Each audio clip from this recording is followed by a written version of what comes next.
What do you mean from scratch? Yeah. You want to process the wood yourself? You want to chop down the tree yourself? Wiwiwi. You got... Wiwiwi. Hello, and welcome to the Ugly Wood Company podcast. We are your hosts for today, Glennard and Nicole.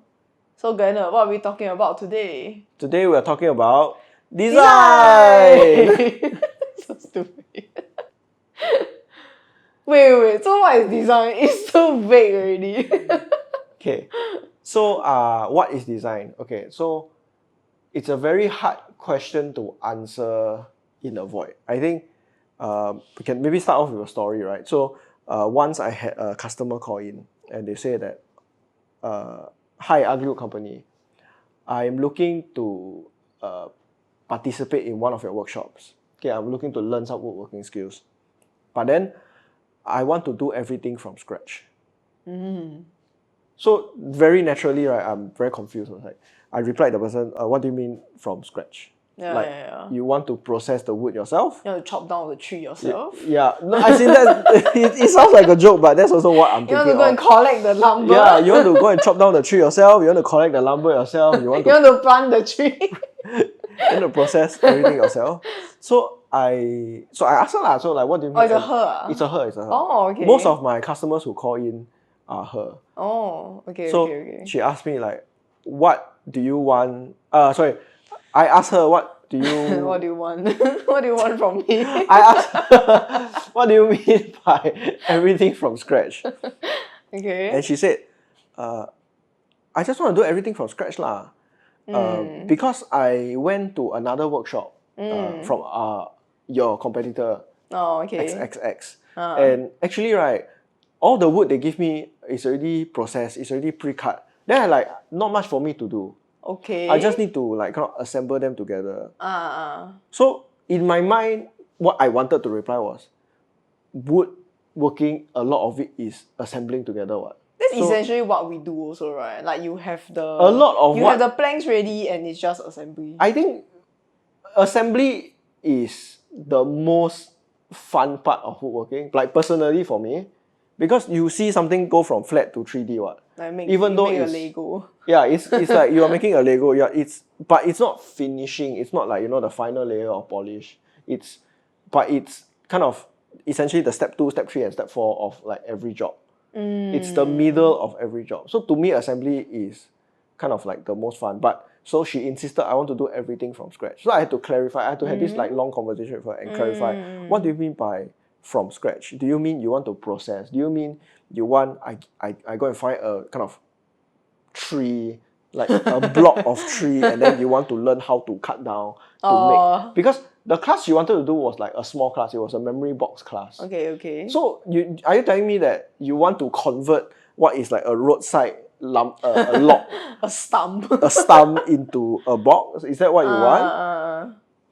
And she couldn't tell me what she meant. Oh, okay. So I told her, okay, based on what I estimate, right, based on what I'm guessing, I think it costs like a few $1,000 because okay, maybe not a few $1,000, $1,000 plus.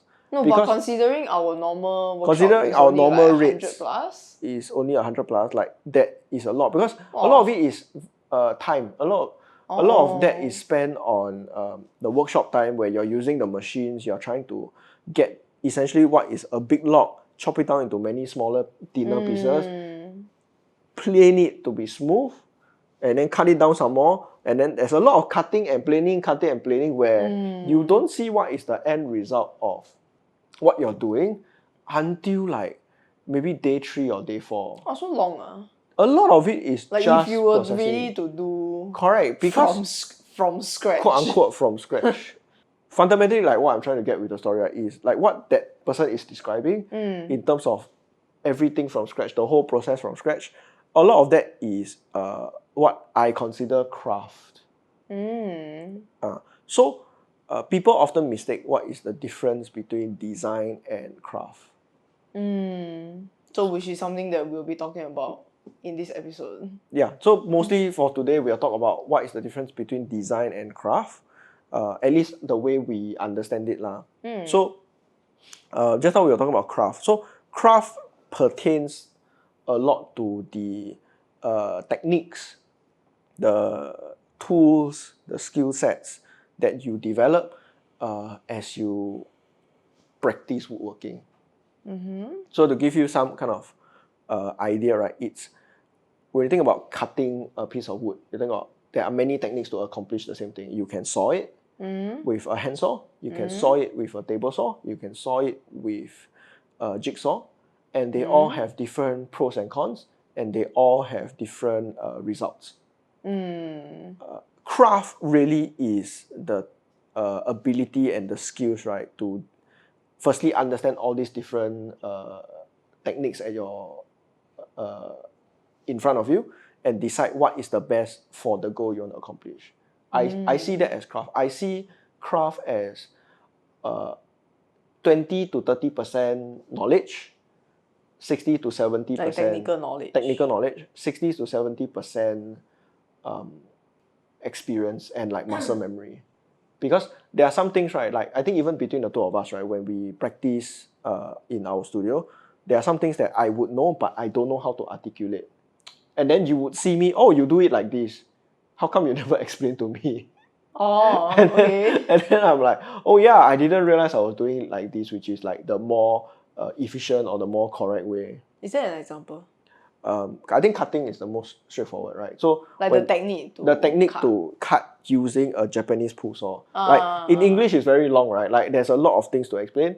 But if I were to just show you and I tell you what to look out for, it's like 3-4 steps. So between the two of us, it's like, how come I can saw so nicely, so cleanly, but you will struggle to saw the same thing using the same tool that I have? Oh yeah. Like at some point you get jam also. Correct. So for example, when you practice, right? Like, and that's something that like happen with a lot of the beginners we see. Correct. So a lot of that is muscle memory. A lot of that is experience. A lot of that is like you can explain. Yeah. But it doesn't mean that the next person immediately gets it. Yeah. Because we can tell, like, you, for example, you know what to look out for. You know how to teach someone how to cut. Yeah, I would have to say that this kind of thing is like, you can say, but you can only truly understand after you try it for yourself. Yeah. Like for example, you can, like if you were to teach it as a lecturer, right, you can say like all the theoretical things. Like, look out for this. Yeah. You have to keep it like 90 degrees. Yeah. Like, or if it's slanted, then you get jam. Then it's like, oh, don't press too hard, you'll get jam also. But I feel like if you don't do it by hand, right, you cannot catch the feeling, in a sense. Yeah. So a lot of craft is feeling.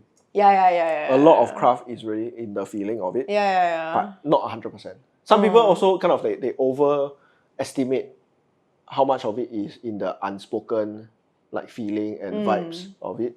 So they get very amazed or shocked, right, when we tell them something and then they immediately understand. Because their perspective is like, oh, I need to, practice like 10 years, then I know. I've only done this for 5 years. And even in that 5 years, it's not all 5 years I have the exact same tools. I have the exact same skills to practice. So I don't think that is true. I think it is really a mix of knowledge and a mix of experience and muscle memory. Okay, but going to the other side of the table, the counterpart to craft, which is design. Right? So, Nicole, so let's ask you first, right? What do you think design is? And how would you explain to someone the difference between design and craft? I think for me, design, right? I don't know if it's the same for like other, I want to say other laymen. My side. Like design to me feels like it's like aestheticness. Not aestheticness, that's not a word. Like aesthetic is aesthetics. Aesthetic is aestheticness. It's like how it looks. Like for example, if you were to look at like housing, right, like interior design, you look at what color it is, what type of furniture you want. Basically, it's looks. So that is my idea of design. I would say before I meet you, but now. So this is your idea in the past. This is not your idea of design. I mean, now presently, I still look at aesthetics, and I still think design there is an aesthetic component to it, but not 100%. So now, how I view design after knowing you is like design kind of solves your everyday problem also. So going back to like interior design, right? It will be like, oh, how will you maybe like design certain rooms, or like how will you do something to like kind of solve a problem that you're currently facing. Something like that. Yeah, I don't know how to explain. I think that is a good starting point to think about design and how it is different from craft. Because with craft, you're also looking at aesthetics, right? You also want to make something very, very nice. Actually, craft, I would say is, I think my idea will be similar to yours, which is like the workmanship. The workmanship. Like how you carve certain things. Yeah. How you make from a raw material and how you make it into like the final product. Yeah, I would say it's the workmanship. I would say, right, like if I were to summarize this, if I'm only forced to use like one sentence to summarize the difference between design and craft. Use one word. No, I cannot. The difference between design and craft, right, very simply is design can be they both need to be practiced. But you can practice design, right, without ever really doing craft. Making something into a reality. You can do it all hypothetically, like in the computer, virtually, 3D, all those things. But you cannot practice craft, right, without actually hands-on practice. So it's like what you said, right? Like you can tell someone the lecture of like what to look out for. You can tell them all the bullet points, right? They will never get it one. It's like you cannot learn how to swim. You cannot learn how to make a fire, right? Until you actually are presented the tools. Knock two rocks together. Yeah, and the opportunities to do it yourself. Design is something you can teach, and they can practice on paper, like in a theoretical way. But is there any value to that? If you only solely practice it theoretically. Yes. So there is value. There is value because really, yeah? so we'll talk a bit more about kind of like how design education works, especially at higher level where I'm more experienced, right? But there is definitely some value to paper practice. It's not as valuable as, of course, real life practice, practical world practice. But there is some value, and I'll talk about that a little bit more later lah. I think so we walk one more round, we still haven't really defined what design is. So design from my perspective, and design how I teach my students in SIT, right, is essentially the practice of solving a problem by understanding the user and what their needs are. In a very, very simplified way that I could explain to anybody, like a grandma or a primary school student. A layman. Not even a layman, because I think like a layman you assume is an adult, right? But I try to if I try to explain this to a child, this is what I would say. It is the act of trying to solve someone's problem by understanding the user and understanding what their needs are. Do you know this before you started teaching? Like, do you know teaching, this yes. concept? I knew this before I started. You knew this concept in university, is it? Yes. So I my exposure to design was through university. So I have a degree in architecture in year one. Exactly what you said, right? Like everybody come in thinking that, great buildings are great exteriors. So great churches look amazing on the outside. Great museums look amazing on the outside. Great skyscrapers look amazing on the outside. So I don't say everybody. 80% of like the newbies coming in, right? Those like totally no experience one. They came in. This was everybody's expectation. Right. All my friends we asked around, it's the same thing. You want to make a building look good. And within the first year, that was something that they basically drilled into us. It really is not about the exterior aesthetics. In the space of architecture specifically, architecture is the skill and the art and the science of space design or spatial design. Okay, you are not designing the skin of a building. You are designing what spaces contain within. Okay, so but I'm going to talk about design from a broader perspective, right? Because architecture is spatial design. Broad design, right, is really trying to solve any problem that a person can have. In the context of what we do in terms of woodworking, most of our pieces are in the form of furniture or gifts.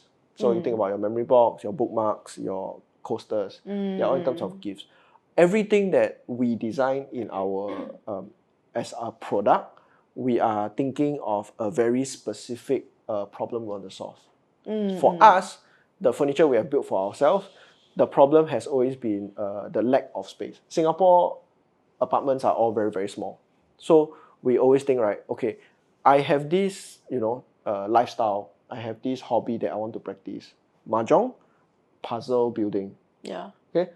But I don't do it all the time, and it is very wasteful to dedicate a certain amount of space just to do that thing and then store the table away or store the equipment away until the next time I bring it out.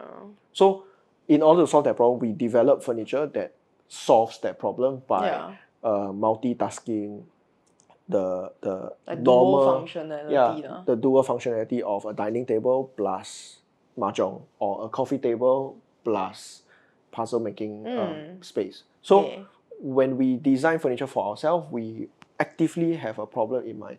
The users are ourselves. We understand ourselves and we understand each other. That's why we are able to create pieces that specifically match for us. Right? So going back to the skill of design, right? So one might think, okay, so design is really only for like, those physical things like tables, like buildings, right? But then you also use that same design skill set to develop non-tangible things, intangible things. What can you think of? For example, our business, Ugly Wood Company, 50% we are doing workshops. We are teaching people. Okay. So in that teaching people, right, we also need to think about, okay, what are some of the difficulties that they often experience? Okay. So this is something that we have noticed over time. When we first developed our memory box workshop, a lot of students, okay, I don't say a lot, the first few students, what they struggled with was trying to align everything together. Because they were beginners, right? Naturally, when they first cut something, it will be off. So the first piece might be, 20 cm. The second piece might be 19.8 cm. Okay. So when you're looking at it side by side, it's not a big deal. It's 0.2 cm. But when you try to assemble everything, suddenly the slant is very obvious. The gap becomes very big. The gap becomes very big, or the where it can't match up, it can't line up, because it's too short. It's not satisfying anymore. Correct, it's not satisfying anymore. So where the design skill set comes in, right, is our ability to look at a problem that someone faces and to say, okay, how can we reposition certain things, reframe certain things to help resolve this issue. So how we did it, right, was that we have redesigned the workshop, the final project of the workshop, to make it so that the initial cut will always be an excess. So the final piece they need is 20 cm. They will always cut 22 cm or 23 cm. They always have a bit of excess. And then the design is such that like it doesn't rely on everything lining up exactly. It only requires two pieces to line up exactly. The other two that is over too much in length, they are always able to cut it after everything is assembled. So whatever the final number is, right, whether it's 19.7, 19.8, 20.1, it doesn't matter because they will just cut it at the end. Was it like this at the start? No, that's what I'm saying. The first few students struggled with this, correct? So that is I didn't know you changed the lesson plan. Yeah. So all of or our rather lesson plan, you changed your cutting list. All our lesson plan changed. I think at least 3 times. Yeah. At least 3 times. It's very small. It's a very small detail. I never chop. No. I'm the operations officer. You're operational manager. I'm the operational manager. My job is to manage these. I approve myself. Yeah, I just need to approve to myself. But yeah, essentially it's things like this, right? And then like once we change already, we get a lot less disappointed students. We get a lot less complaints about, how come mine doesn't match? Okay. Because we are able to do it. So that is design, right? That is a design skill set. I did it entirely without kind of ever touching a saw, ever without using my hands-on, tools. All of that is theory. But I would say that like because you already had the hands-on experience before, so in a sense, it's like you have the hands-on experience, like the background, Yeah. so you know how to improve on it. But what you said just like previously, like just now, right, is if someone is only paper trained, like they Yeah. don't have, let's say, in a sense, they don't have like industry knowledge. Yeah. Then would that still be valuable? I think that's a very, very Would that still be interesting valuable? point you raised, right? Because so I came from the perspective of woodworking. So woodworking is where I have technical knowledge. Yeah. So like no one can take that away from me. The fact that I can design this solution is because I have woodworking knowledge. So that is your industry knowledge. So in most areas of design that I have come across, whether it is all the kind of visual, all the more traditional design that you notice, but also in technology, in healthcare, in retail, in hospitality like hotels, all of them, they do require people to have some background, technical, contextual experience or knowledge. I think that is a very interesting point you make, right? Is that can design work if someone is totally fresh, totally is a blank page? Because I would not be able to design a solution in hospitality without first understanding them. I would not be able to design a solution in healthcare without first understanding them. Yeah, it's like you need the on the ground experience. So my my colleague, currently my boss technically, my boss.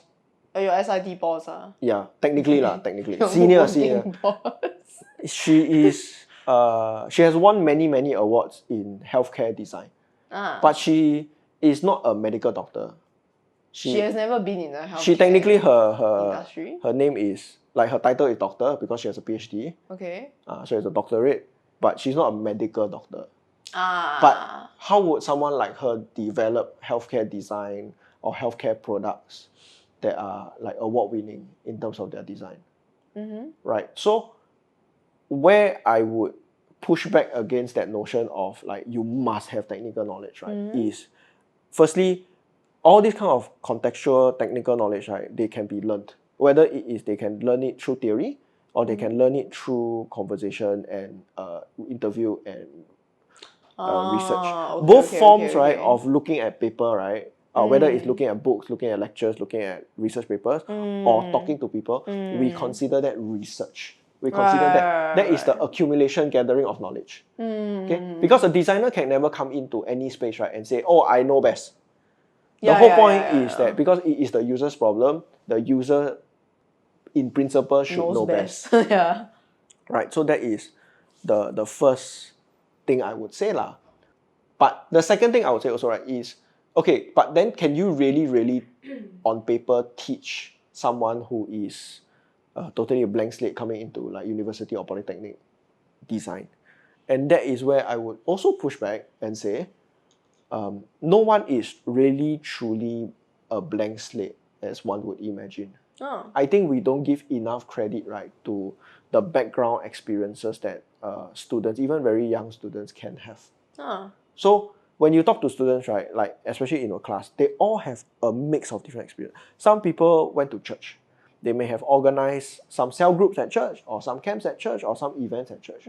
Some people spend their life taking care of their parents or their grandparents. Some people have very unique hobbies like sailing or piloting or bowling in their off time. So everyone, right, they have their own unique experience to bring to the table that we cannot shortchange. We cannot say that, oh, as long as you are a first year in university, you are a blank slate. You are as good as knowing nothing. I think that is very unfair to them. That is very unfair to your line of work. So that is where like I would push back against.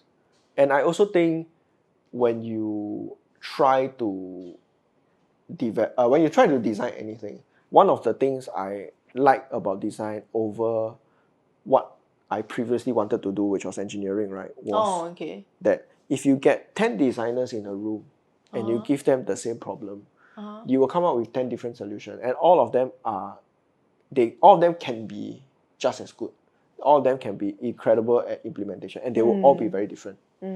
I think that is the magic of hiring designers or engaging the designers or even just using the design skill set that you cannot get from any other kind of discipline like business or math or engineering or science.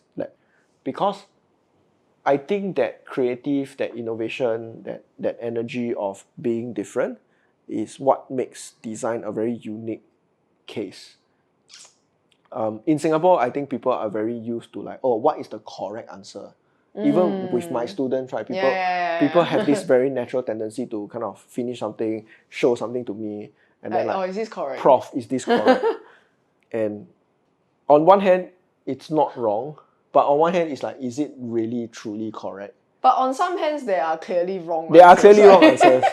I do think there are I have clearly wrong seen answers. like some, like you told me before, there are some I have shown you obviously some wrong obviously answers. wrong answers. It's like you're clearly not on the right path. Yeah. But fundamentally, that's, I think, the difference between design and craft. Okay, so just now you talked a bit on like design versus craft already, so we kind of like wrap that up already. And then you also touched a bit on design education. So like, is there a difference between learning design modules, like design thinking modules, versus like other types of modules? Okay, so I can only speak to the higher education experience lah. So specifically the university. I've never been to Polytechnic for design, so I can't really talk about it. But I think even before we start, right, like if we try to imagine what the university education is like, how would you describe a typical day or a typical semester looking like for your science background? Typical semester. Yeah. I would say lecture, tutorial, tutorial, lab. Yeah. And then at the end of your lecture, tutorial, lab, you will get assignments, tests or exams, and you get graded relatively objectively lah, we would say. Multiple choice is and confirmed. lab assignments, everything. Yeah, so multiple choice, you definitely have like, you know, a correct answer and a wrong answer. It's very like binary. Essays, it's a bit more kind of, you know, grey, but generally speaking, non-binary. No. Trinary. No. Yeah, so with like essays, right, or lab, what's it called, lab reports, you have a rough idea of what correct looks like. And lab report is still quite binary, I would say. Is it? Cause you do the experiment, so there are, okay, the way they design the experiment is like, there are some answers, there are correct answers to the lab experiment. Like they obviously lay out the lab workflow in a sense that, okay, you must get this result in your lab, and then like we use that result to write the report. So it will say lab reports also has it's black and white also. So my question to you, right, is like, is it possible to draw different conclusion from the same lab result? If we say that lab result, you must get this lab result, like this must be like a score of 10. Like the solution must be green. The solution must be green. Is it possible to draw different conclusions from the same lab result? At least in a university level. I don't know about other. I don't know how my peers write lab reports. But every time when I end my lab report, I will try to link it to because my lab report is food related, right? So I will link it to how does that impact the industries. So I, in my own sense, I will link it to how does it impact real world companies. Okay, so but that's just how I write it. I don't know how other people write. So that end part, right, of like kind of what conclusions can you draw? Yeah, in a sense, conclusion can be different. It can There's be a bit more creative writing in a sense. Yeah. But when I say what conclusion can you draw from this result, right? Like for example, this solution is green. Is it like, oh, that means that this is a acidic thing? Can someone say, oh, this is not acidic? Is it possible? I don't think so. Okay, so at least up until that point, right, it's still relatively objective. Yeah, it's quite objective. Okay, so I think that's a fair summary of not just science, but also broadly speaking for most modules, for most subjects. At least most subjects in Singapore. I think except arts. Even okay, I'll go to that later lah. But I think mostly right, you're talking about lectures, tests, Tutorials. assignments, tutorials, lab for certain cases that have labs. For and business seminars. Examinations. So basically your final grade is based on a test or exam or whatever. Where design is way different, right? Is all design students internationally across every country, at least 50% of their grade is not dependent on such objective kind of model. It's not based on like kind of, at least 50% of it will not be based on lecture, tests, take exam, write your answer, find out whether your answer is correct or wrong, get a grade, like a certain percentage grade. So in design, what that 50% is doing is they will be getting you to practice based on what is called an assignment brief. So usually what the assignment brief looks like is in terms of, okay, here is a scenario that you are in, okay, and then we want you to develop a particular kind of solution. So one example, one of my projects I did, they told us, okay, so Pulau Ubin is set for development over the next 10 years. We want you to come up with some what would you develop in this new and improved Pulau Ubin? So Pulau Ubin being kind of like a very touristy island destination. What would you, as an architect, develop for Pulau Ubin? So, and those scenarios, right, mean that everybody will be coming up with a different solution, right? I came up with a ferry terminal. My friend came up with a tourist center for one of the mining rock quarries kind of place. We have someone who developed forest trail. We have someone who developed kind of like the urban center, hawker center kind of place. So all of us are going to come up with a different solution, right? And how do you ultimately judge it? You can't put this in an exam. Because if this was a purely writing exercise, then you can still grade it as a writing exercise. But this is not a writing exercise. This is very multimedia. It's visual, it is 2D and 3D, it is conceptual, and there is some writing. There are not a lot of writing. We're not being tested on our writing. We're being tested on the strength of our concepts and our ideas. So it is impossible to be like really objective, even though all the professors swear that they adhere to the same rubrics. Okay. So how do you grade a design project? You do what is called a critique. CRITIQUE. And what that is, right, is basically you come before a panel of judges. Sometimes one, sometimes two, sometimes three. Okay. So all these three people, at least one of them will be, your ongoing tutor. It will be the tutor who guided you through the whole project. And then they will try their best to get someone from another department or another kind of, we call it studio, so another group basically. And then if they can, they will try to invite a judge, so-called neutral judge from the outside industry.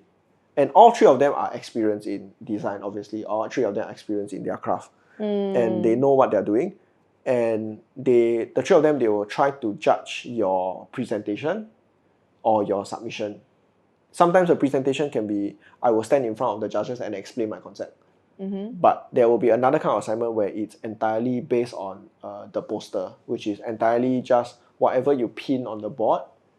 That's not what I was talking about, like your pictures, your drawings, your 3D. You just pin on the board and they will just look at it and tell you what they did wrong. So, but can you defend yourself? No. Or you defend yourself, but it won't affect the grade. Seriously? There is such a case. Really? There is such a case. My God. So, critiques. They have to be bloody perfect. They have to be bulletproof. So no, that comes to my point of like how truly objective someone can be, right? Because one of the scenarios that objective or subjective? Objective. Okay. How objective can someone be? Okay. Because there will be a scenario, right, where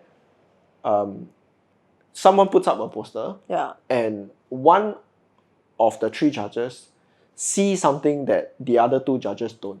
Okay. Or one of the judges give this person a lot of benefit of the doubt. Okay. He says that, oh, wow, he came up with such an amazing idea, but he just didn't express it well enough. Okay. So in this kind of scenario, right, can you like really say this person had fulfilled the criteria to, you know, do well, like an A, or was it this one judge seeing something that may or may not be there? Oh, okay. So there is a lot of that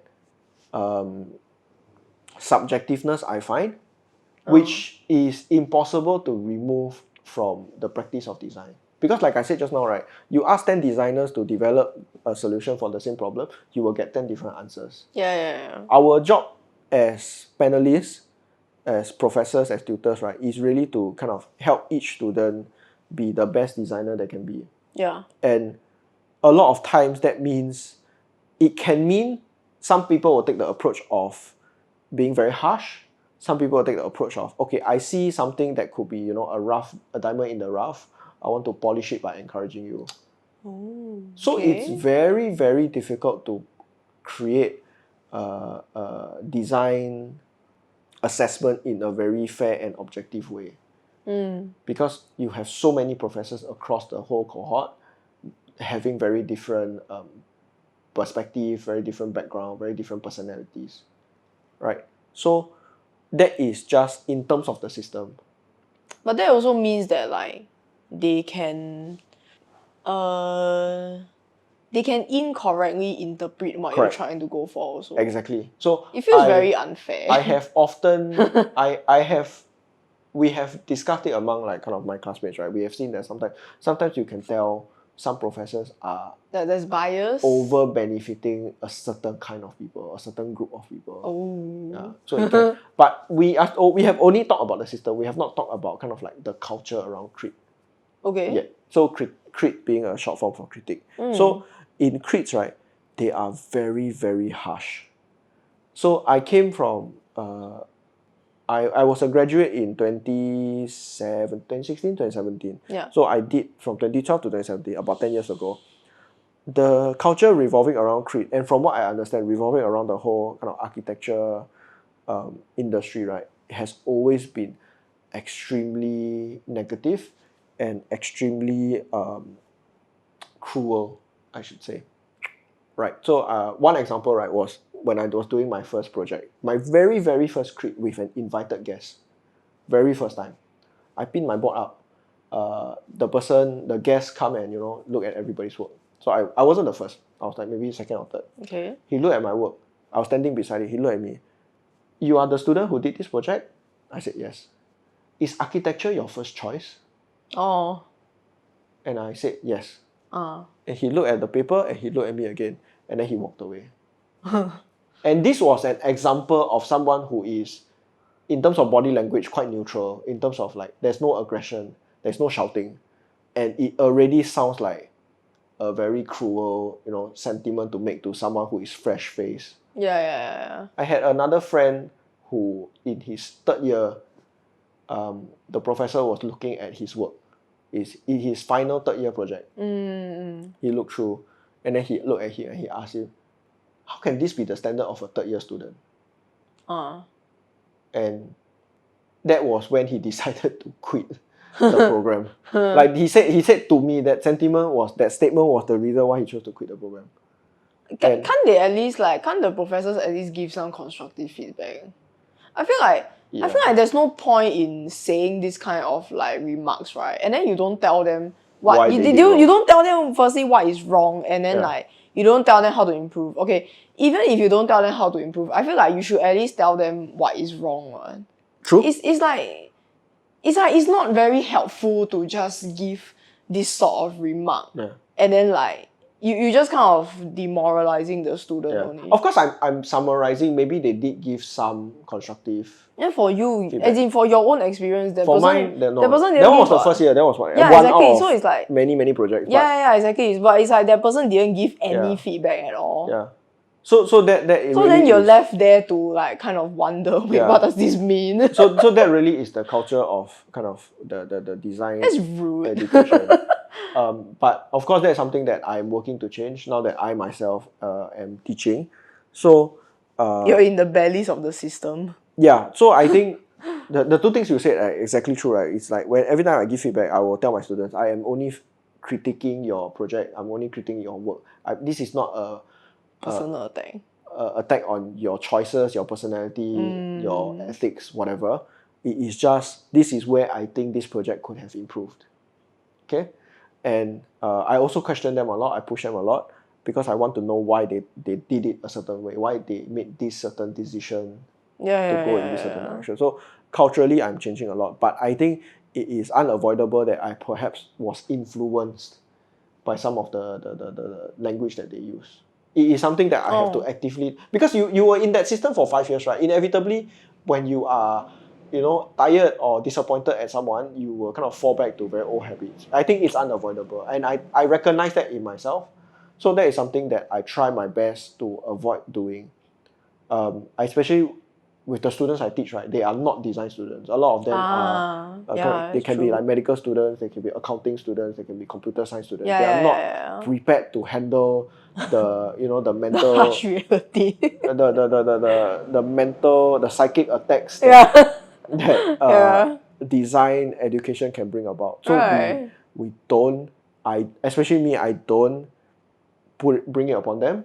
You need to break the trauma. But there will still be some students who they cannot take even the most neutral of statements. Oh shit. Yeah, it's unavoidable lah. You always have like the more kind of resilient people and the less resilient. Yeah. It's unavoidable. But I hope that was a glimpse into kind of the fundamental difference, right, in how design is as an education taught and assessed versus every other kind of discipline. I think what you say is similar, right? Like in that art students, they also can be subjective. They also can be a lot of like reading in between the lines, definitely. But for design, it is much more difficult because at least with an arts paper, right? In theory, you're supposed to write everything you think about this topic on paper, right? If you choose not to say something, it is your fault for not choosing to write. Okay. With design, right? Like you have limited paper space. And you have limited time in your presentation. There's only so much you can say. There's only so much you can put on paper.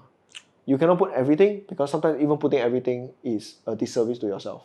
You'll be overwhelmed in terms of too much information. Or you might give something that's wrong and you don't realize. So I would still say, right, like design has a lot more room for that subjectivity relative to paper writing, like in arts or in business. That's what I would say. Yeah. But yeah, so mainly we were talking about kind of like assessment. In terms of the education, is also different. And I think education is something, the teaching part of it, right, is something that other disciplines can learn from. I do think design education is, at its core, right, actually very fun. Because it is rooted in a lot of experimentation. It's just a culture that's like not fun because it's like, hey, why you do something wrong? Why you do this? So stupid. Like that's not the thing that you want to inculcate, right? But the idea of someone can try this in week 1, realize it's wrong or realize it's not the best, and try something totally different in week 2. When you do every other subject, I don't think you have a lot of opportunity. You cannot like accidentally like titrate wrongly and then try again another time. Oh, in food product development. Yeah, so it's really like very creative kind of, right? Like product development. Product development, yeah. Right. So that is one out of many subjects, but in design that is like the core of what we do. So I really do enjoy, and that is where I really learn kind of like how I feel about university, which is fundamentally, right, school is a place for you to make mistakes. The grades is an unfortunate reflection of the mistakes that you make, but if we can somehow find a way to manage between the two, I think school being the place you make mistakes academically, personally, socially, I think that is like the best ideal case for what education should be. Okay, I think this is a good place to wrap up our conversation about design education, design versus craft.